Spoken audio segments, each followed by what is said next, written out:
अस्सलामुअलैकुम। Welcome to classic entertainment channel. उम्मीद है आप सब ठीक ठाक होंगे, खैर खैरियत से होंगे और आपका दिन भी अच्छा गुजर रहा होगा। आपके दिन को मज़ीद खुशगवार बनाने के लिए मैं लेकर आई हूँ नावल मेरे ज़ख्म फिर से गुलाब कर की एपिसोड। लेकिन नावल के एपिसोड स्टार्ट करने से पहले मेरी आपसे एक ही रिक्वेस्ट है कि अगर आपने हमारे चैनल को सब्सक्राइब नहीं किया तो जल्दी से सब्सक्राइब कर दीजिए और बेल आइकन को भी प्रेस कर दीजिए ताकि हमारे चैनल पे आने वाले तमाम इंटरेस्टिंग नावल्स की वीडियोस के नोटिफिकेशन आपको सबसे पहले मिल सकें और आप उनको पढ़ के या सुन के अपने दिन को मज़ीद खुशगवार बना सकें। तो चलें अब मैं शुरू करने वाली हूँ नावल मेरे ज़ख्म फिर से गुलाब कर की एपिसोड 27। कभी कभी मीनाम को लगता था कि वो उस पर किसी और बात का गुस्सा उतारती है, मगर किस बात का यह मीनाम को नहीं मालूम था। लेकिन वह चुपचाप अपनी सास के ताने और रानी की तरफ से दी जाने वाली अजियत सहती रही थी कि शायद उन दोनों का गुस्सा उस पर कम हो जाए कि अब इस घर के अलावा उसका कोई ठिकाना नहीं था। अपनी जायदाद वो नहीं चाहती थी कि उसके लिए उसे मुग़ल हाउस जाना पड़ता, लेकिन उस सब के बावजूद रानिया का उस पर तशद्दुद बढ़ता रहा। इस दौरान मैमून उससे मिलने और उसे वहाँ से लेने आया था, मगर इतनी तकालीफ बर्दाश्त करने के बाद भी वो उसके साथ नहीं गई थी। जाती भी कैसे? वो उसके शौहर का कातिल था। बेशक वो बच गया था, लेकिन उसे यकीन था कि अलमीर का एक्सीडेंट मैमून ने ही करवाया होगा। दिन से उसके मायके से कोई नहीं आया था, हाल चाल पूछने तक नहीं। फिर कैसे वो मैमून के साथ वापस चली जाती उस जगह पर जहाँ से उसे बेहद बेइज्जत करके रुखसत किया गया था। उसने मैमून की बेइज्जती करके उसे यहाँ से निकाल दिया था। इसके बाद वो चुपचाप रानी और बानो बेगम का ताल्लुक़ और बुरा सलूक सहती रही। लेकिन उसकी हिम्मत तो तब टूटी जब उसने चोरी चुपके अलमीर का फ़ोन बानो बेगम के कमरे से चुराया और फिर उस पर हकीकत आया हुई कि अलमीर की फ़ेसबुक आईडी में वो पेज था ही नहीं जिससे वो उससे बात किया करता था, उससे मैसेज किया करता था। उसे बेसाख्ता कॉलर वाला दिन याद आया जब शादी के दिन अलमीर से बात करने के बाद उसे फेसबुक मैसेंजर में भी मैसेजेस मौसूल हुए थे और वो इस सब को अलमीर की बेकरारी कहकर सर झटक गई थी। उस दिन उस पर इंकशाफ हुआ था कि अलमीर उसका एंजल नहीं था जिससे उसे मोहब्बत हुई थी। वो गलत फहमी में मारी गई थी। अलमीर और उसका एंजल दो अलग अलग लोग थे और यह इंकशाफ उसका दिल और दिमाग कबूल नहीं कर पाया था। तभी वो होशो हवास से बेगाना हो गई थी। और फिर बानो बेगम और रानिया ने डॉक्टर के सामने उससे बेहद मोहब्बत और उसके लिए बेहद फिक्र जताई थी ताकि कोई उनको बुरा ना समझे। और फिर घर आने के बाद वो वापसी अपने असली रूप में आ गई थी, लेकिन इस बार वो दबी नहीं थी बल्कि डटकर उनको उनके बुरे रवैये का जवाब दिया था। अलमीर के जाने के बाद उसने अलमीर के जाने के दुख में उनका हर नाजायज़ जुल्म बर्दाश्त किया था। वो ख़ुद को कसूरवार मान चुकी थी, तभी हिम्मत भी न पड़ती थी कि पलटकर उनको रोक सके। अलमीर के एंजल ना होने का इंकशाफ उस पर धमाका साबित हुआ था और उसे अलमीर के झूठ बोलने पर गुस्सा आया था। वो नहीं जानती थी कि अलमीर ने उसे धोखा क्यों दिया, लेकिन उसे अलमीर के साथ खुद पर भी गुस्सा आया था कि वो इतनी बेवकूफ़ कैसे हो सकती थी। इसी गुस्से को उसने रानिया पर उतारा था जो उसकी बेहतरीन दोस्त थी, लेकिन अब उसकी बदतरीन दुश्मन बन चुकी थी। और फिर उसने जब दोबारा उसे नुकसान पहुंचाना चाहा था तो वो वहाँ से भाग गई थी। अपने ताया लोगों के पास वो जाना नहीं चाहती थी जिन्होंने इतने अरसे में उसका पता तक नहीं लिया था। वो उनसे ताल्लुक़ पहले ही तोड़ चुकी थी, अपने हिस्से की जायदाद भी छोड़ चुकी थी और अब तो उसके पास कोई ठिकाना भी नहीं था। वह अंधाधुंध भागी थी, लेकिन फिर एक गाड़ी से टकराती बेहोश हो गई थी। इस बात से अनजान की किस्मत अब उसे अच्छी जगह ले जाने वाली थी। वह इस वक्त अपने कमरे की खिड़की के सामने खड़ा बाहर के नज़ारे देख रहा था। नज़र बाहर के मनाजिर पर जमी हुई थी, लेकिन सोचे एक वजूद के गिर्द घूम रही थी जो उसके दिल में बसता था। लेकिन वो वजूद उससे नफ़रत करता था और वह वजूद किसी और का नहीं बल्कि मिनाम हबीब मुग़ल का था। उसने सोचा था कि वह उससे नफ़रत करेगा क्योंकि मिनाम ने उसका दिल तोड़ा था। अपनी मासूमियत के पीछे अपना मकरूर चेहरा छुपाया था, लेकिन सब कुछ जानने और उससे नफ़रत का दावेदार होने के बावजूद वो अपने दिल को उससे नफ़रत करने पर आमादा नहीं कर पाया था। उसकी शादी के दिन वो उसे अपनी उस नाम नेहाद नफ़रत के ज़ेर ऐसे बेशुमार बदुआएं दे आया था। उसे किसी और के संग रुखसत होते देख कर आया था और फिर उसका इरादा हमेशा के लिए यहाँ से वापस बैरून मुल्क लौट जाने का था। लेकिन न जाने क्यों वापस एयरपोर्ट की तरफ जाते हुए उसके दिल ने उसे कहा था कि उसने जो किया वो गलत था। उसने अपनी मानों के साथ अच्छा नहीं किया और वह इसी बात का एक्सक्यूज़ करना चाहता था उससे। लेकिन वक्त की मुनासबत और उसके मूड को मद्देनज़र रखकर उसने अलमीर को फ़ोन किया था और इसके बाद हमेशा के लिए मुल्क छोड़ गया था। लेकिन उसे 3 दिन बाद ही वापस आना पड़ा था जब उसे ये खबर मिली थी कि अलमीर मर गया है और उसके कत्ल का इल्ज़ाम मैमून पर आ रहा है, क्योंकि आखिरी कॉल उसी के नंबर से अलमीर को की गई थी। वो अलमीर की मौत का जानकर धक से रह गया था और उससे पहला ख्याल ही मिनाम का आया था कि उसने ये सब कैसे सहा होगा। उसका दिल घबराया था कि कहीं मिनाम को उसकी सब बदुआएं तो नहीं लग गईं। वो तीसरे ही दिन वापस आ गया था और मिनाम के ससुराल पहुंचा था, लेकिन उसे मिलने नहीं दिया गया क्योंकि वो इद्दत में थी। उसके साथ साथ वहाब मुगल भी बेहद परेशान थे, चाहे उसने जो भी किया हो, मगर उसे उजड़ते देखकर उनके कलेजे पर हाथ पड़ा था।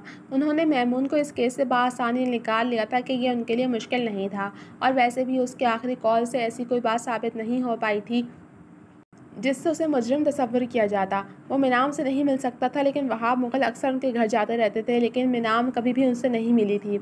रानिया हमेशा उसे बुलाने जाती, मगर वो उसके साथ ना आती। हाँ, जवाब ज़रूर भिजवा देती कि वो उनमें से किसी से भी मिलना नहीं चाहती। उसके रवैये पर वहाब साहब दिल महसूस कर रह जाते थे।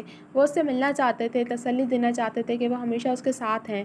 पहले जो हुआ उस सबको भूल कर वो उसके पहले वाले बड़े बाबा हैं, लेकिन उन्हें ये सब कहने का कभी मौका ही नहीं मिल सका, क्योंकि मिनाम उनसे मिलने पर राज़ी नहीं होती थी।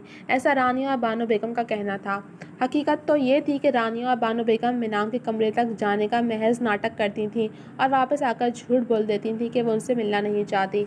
मिनाम की तरह वहाब साहब के फरिश्तों को भी खबर नहीं थी कि रानिया और बानो बेगम हर बात झूठ बोलती हैं, और यूँ मिनाम उनसे और वो मिनाम से बदगुमान होने लगे थे। और फिर आहिस्ता आहिस्ता उन्होंने उसके घर जाना छोड़ दिया, मगर उसकी लाताल्लुकी पर उनकी सेहत ख़राब रहने लगी थी, क्योंकि वो मिनाम के रवैये पर स्ट्रेस लेने लगे थे। शीमा बेगम और जज्बा को अब सुकून मिला था जब मिनाम की ज़िंदगी मुकम्मल तौर पर तबाह हो चुकी थी। शीमा बेगम की अना की तस्कीन हो चुकी थी और अब वो मुतमईन थी। उन्हें यकीन था कि मिनाम अब कभी वापस नहीं आएगी। लेकिन परेशानी तो तब बढ़ी जब उन्होंने एक बार फिर से मैमून का झुकाव मिनाम की तरफ होते देखा। उनकी इतनी साजिशों के बाद भी वो मैमून के दिल में मिनाम के लिए मुकम्मल तौर पर नफ़रत नहीं भर पाई थी, और यही बात उनकी बदार से बाहर थी। और फिर वहाब साहब की मिनाम को लेकर तबीयत ख़राब रहने लगी थी, जिस पर उनकी नफ़रत एक बार फिर मिनाम के लिए बढ़ने लगी थी। उन्हें डर था कि कहीं उसकी इद्दत के बाद मैमून उसे घर ना ले आए। पहले वो कंवारी थी तो उन्हें अपनी बहू के रूप में कबूल नहीं थी, और अब तो वो बेवा हो चुकी थी। अब तो बिल्कुल वो उसे अपनी बहू के रूप में बर्दाश्त नहीं कर सकती थी। लेकिन उनको एक बार फिर से इत्मीनान हो गया जब मिनाम की इद्दत के बाद मैमून उसे लेने गया, मगर मिनाम ने आने से इनकार कर दिया, क्योंकि वो मैमून को अलमीर का कातिल जानकर नफरत करने लगी थी। ऑफिस का काम अब मैमून ही संभालता था, लेकिन उसने सोच लिया था कि वो हर हाल में मिनाम को वापस लेकर आएगा। पहले नहीं, मगर अब वो उसे अपनी ज़िंदगी से दूर नहीं जाने देगा, चाहे कुछ भी हो जाए। और वो आज ही उसे लेने जाने वाला था। मिनाम की हर गलती और हर रवैये को भुलाकर वो उसे अपनाना चाहता था कि ज़िंदगी उसे अपनी मोहब्बत को पाने का एक और मौका फराहम कर रही थी। अभी वो अपनी इन्हीं सोचों में गुम था जब उसके फ़ोन पर बैल हुई। उसने नंबर देखा तो रानिया का था, जिससे अक्सर वो मिनाम की खैरियत दरियाफ़्त कर लेता था, और उसे हमेशा यही जवाब मिलता कि वो ठीक है। मून। अभी उसने फ़ोन कान से लगाया ही था जब रानिया की रोती हुई आवाज़ सुनकर वो बेसाख्ता परेशान हुआ। रानिया, क्या हुआ? रो क्यों रही हो? मिनाम ठीक है ना? उससे पहला ख्याल ही मिनाम का आया था, जबकि उसके मुंह से मिनाम का नाम सुनकर रानिया का दिल चाहा कि वो मिनाम को जान से मार दे, जो ना होकर भी मैमून के दिल में थी। मामा मामा ठीक नहीं है। हम अस्पताल में हैं। मैं अकेली हूँ। मुझे कुछ समझ में नहीं आ रहा। रानिया ने फूट फूट कर रोते हुए कहा, तो वो मज़ीद परेशान होता कमरे से निकला। तुम अस्पताल का एड्रेस बताओ, मैं आ रहा हूँ। उसका रुख अब लाउंज के बैरूनी दरवाजे की जानिब था। कहाँ जा रहे हो मून? शीमा बेगम ने उसे घर से निकलते देखकर पूछा। जज्बा इस वक्त यूनिवर्सिटी में थी और वहाब साहब तबीयत खराबी की वजह से अपने कमरे में आराम कर रहे थे। आकर बताता हूँ मॉम, इस वक्त ज़रूरी काम है। वो गोल मोल अंदाज में जवाब देकर घर से निकल गया था, जिस पर शीमा बेगम के माथे पर बल पड़े थे। मैमून अगले 20 मिनट में रानिया के बताए गए अस्पताल पहुंच चुका था, और फिर वो रिसेप्शन से पूछकर दूसरी मंजिल पर आया था, जहां उसे कॉरिडोर में ही रानिया बैठी मिल गई थी। उसकी आंखें रोने के बायस बेहद सूजी हुई थीं और चेहरा भी मुहतरम नज़र आ रहा था। उसके माथे पर सफ़ेद बैंडेज लगी नज़र आ रही थी। क्या हुआ है आंटी को? उसने मतलाशी नज़रों से इधर उधर देखकर रानिया से पूछा। वो शायद नहीं, यकीनन मिनाम को ढूंढ रहा था, जो यहाँ नहीं थी, जिस पर उसे ताज्जुब हुआ। मिनाम ने मुझे और मॉम को बेहद ज़ख्मी कर दिया। मॉम के सर पर गहरी चोट आई है, वो ठीक नहीं है। रानिया ने बताया तो मैमून का दिमाग भग से उड़ा। क्या बकवास कर रही हो? मानो ऐसा क्यों करेगी? कहाँ है वो?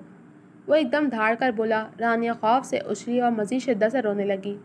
वो किसी के साथ भाग गई। रानिया ने कहा तो मैमून के ज़ब्त का शराजा बिखरा। उसने एकदम आगे बढ़कर रानिया को गले से दबोचकर दीवार से लगाया और उसकी गर्दन पर दबाव बढ़ाया, जिस पर रानिया की आंखें दर्द की शिद्दत से उबल पड़ी। मैमून की आंखों में जुनून था जो सब कुछ तबाह कर देने की हैसियत रखता था। मैं सच कह रही हूँ, उसने अपने हाथ मैमून के बाजुओं पर मारते हुए फंसी फंसी सी आवाज़ में कहा तो मैमून ने एक झटके से उसे छोड़ा, जिस पर वो लड़खड़ाकर नीचे गिरी और खौफ से दीवार से चिपक कर बैठ गई। उसे इस वक्त सच में मैमून से खौफ महसूस हो रहा था। कहाँ है मिनाम? मैमून ने उसके सामने बैठकर सर्द लहजे में पूछा। उसे रानिया की बात पर यकीन नहीं था। वो मुझे और मॉम को ज़ख्मी करके किसी लड़के के साथ भाग गई। रानिया का जवाब अब भी वही था, मगर लहजा हकलाता हुआ था। मैमून ने जब से आंखें बंद करके सुर्ख खोली जो शिद्दत तय से सुर्ख हो रही थी। उसे ज़ोर से रानिया की दाएं जानिब दीवार पर हाथ मारा तो वो एक बार फिर खौफ से रोने लगी। दिल ही दिल में वो तलमिला रही थी कि लेकिन मैमून का खौफ भी दिल पर छाया हुआ था, जो आज मैमून नहीं लग रहा था। मैं सच कह रही हूँ, वो फ़ोन पर उससे रब्ता करती थी। वो फेसबुक पर किसी लड़के से राब्ते में थी, शादी से पहले ही।